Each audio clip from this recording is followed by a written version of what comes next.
বলছিলাম কিছু জানি না। আর আমার দিদি আর আমি একটুখানি ফটোর সামনে একটু সেলফি নিচ্ছিলাম, তো সেটাই ভিডিওর মাধ্যমে চলে আসলো, জানি না কেন।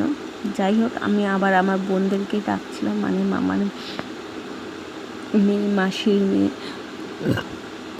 আমাদের ফ্যামিলিতে যেন গাইস ছেলে কম, মানে আমার বাপের বাড়ির ফ্যামিলিতে সবারই মেয়ে বলতে গেলে। এই যে আমার দাদু চায়ের দোকানে বসে আছে, চায়ের দোকানে দাদুর সাথে একটু দেখা করলাম। আমার দাদু আগে অনেক শক্তিশালী ছিল, মানে আগের মতন আর কিছুই নেই। বলে না সময়ের সাথে সব মানুষের চেঞ্জ হয়ে যায়, তো সেরকমই।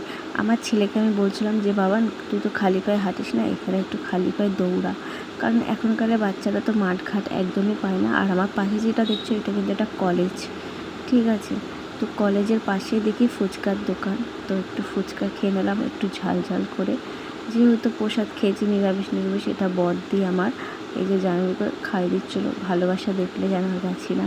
তো যাই হোক, এরকম ভালোবাসা যেন সবসময় থাকে সবার মধ্যে। এদিকে আমার ছেলেও খাচ্ছিলো, এদিকে বোন, মামার মেয়ে, মাসির মেয়ে, সবাই। আমাদের ফ্যামিলিটায় মেয়ে ভর্তি, ছেলে নেই। মামারও মেয়ে আর মাসিরও মেয়ে, আমার মায়েরও 3 মেয়ে। আর ছেলে হয়েছে, আমার ছেলের থেকে ছোট, মানে ছেলে হয়েছে। তারপরে এই দেখো আমি কিভাবে ফুচকা খাচ্ছি আর টক জল খাচ্ছি। ফুচকা খাওয়ার বাটি আলাদা, টক জল খাওয়ার বাটি আলাদা। আর আমি পেট ভর্তি করে টক জল খেয়েছি। টক জল অনেক দিন পর খেলাম, খেতে খুব টেস্টি ছিল। ওই দেখো মামার মেয়ে আর ওই যে মাসির মেয়ে, আর এটা আমার দিদি, মানে আমার বড়দি। মুখের কিন্তু একদমই মিল নেই আমাদের বোনদের। তো যাই হোক বন্ধুরা, চলে গেলাম আবার বাড়িতে।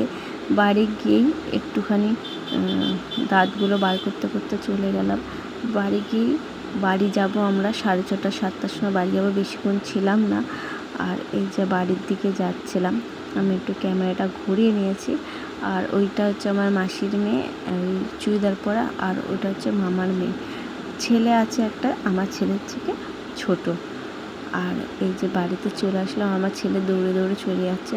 আর আমি যেন এখানে কী যেন বক বক করছিলাম জানি না। তো বক বক করতে করতে আমরা ফাইনালি পৌঁছে গেলাম বাড়িতে। আর এই যে আবার মায়ের মন্দির দেখালাম তোমাদেরকে। আর এই মামাদের উপরে যেন ঘর হচ্ছে, তো সেই ঘরগুলো আমি ভিডিও কখন করেছি স্কিপের মধ্যে নিয়ে নিয়েছি জানি না। এদিকে বড় একটা জানলা করেছে, এদিকে বাথরুম, নতুন ঘর করছে। আর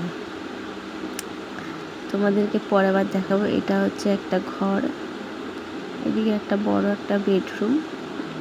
তারপরে ভালোই বড় বড় ঘর হয়েছে, ভালো। আর বেশ খোলা খোলা জানলা, হাওয়া বাতাস ভালো পাবে, ভালো লাগবে। এটা হচ্ছে আমার দাদুর ঘর। আর দাদুর ঘরের থেকে জানলাটা দেখে মনে হচ্ছিল কি সে পুরোনো দিনের যে খাজনা বাড়ির লোকদের যে হয় না, মানে খোপ খোপ করা বাড়িগুলো, সেরকমের টাইপের মনে হচ্ছিল। এইদিকে হচ্ছে আবার একটা ঘর, এদিকে আবার ব্যালকনি আছে। ভালো হয়েছে, মোটামুটি ভালোই হয়েছে। বড় বড় ঘর তো, আর খুব সুন্দর খোলামেলা জায়গা, আর যে থাকবে তারও ভালো লাগবে। আর চলো তোমাদেরকে ছাদে গিয়ে আমি কটা রিলস করলাম, কটা পোস্ট দিলাম। আর কেমন লাগলো আমার ভিডিওগুলো অবশ্যই জানাতে কিন্তু ভুলে যেও না। সবাইকে আমার অনেক অনেক ভালোবাসা ছোট্ট ছোট্ট ভিডিওতে। আর এদিকেও একটা ঘর আছে 3 তলায়। প্রথমে একতলায় ওরা এখন আপাতত থাকে। এদিকেও একটা ভালো ব্যালকনি আছে, এদিকেও ঘর আছে। আর এদিকে একটা খোলামেলা ছাদ করেছে। ছাদটা বেশ অনেকটাই বড়, বেশ ভালো, মোটামুটি ভালো। আর সব এটা ওটা পড়ে রয়েছে। আমি এখানে কয়েকটা ভিডিও করেছি, তোমাদের ভিডিও দেখতে পাবে। আর এখানে জাস্ট গাইজ ভিউটা জাস্ট দেখো, অনেক সুন্দর। আমাদের এখান থেকে যেন আমাদের আরবানা দেখা যাচ্ছে, আরবানা যে ইয়েটা আছে আরবানা দেখা যাচ্ছে। আর জাস্ট ইয়েটা দেখো কতটা সুন্দর, প্রকৃতিটা এতটাই সুন্দর, মানে বলার মতো না। ওই যে তোমাদেরকে বললাম প্রকৃতির সাথে যেন সব মিশে গেছে। আর মাসির নাতনি দেখো কিভাবে খাচ্ছে, দেখো ফুচকাটা। আর এখানে দেখো কতগুলো বাচ্চা, আরও 2টো বাচ্চা চলে গেছে, দিদির ছেলে, আমার মেজদির ছেলে। সব কটাই কিন্তু ছোট, 2-3 বছরের ছোট বড়, বেশি দিনের ছোট বড় না। আর যে কোলে আছে সে সবথেকে পুচকু, ঠিক আছে। আর এখানে ম্যাক্সিমাম 6টা বাচ্চা।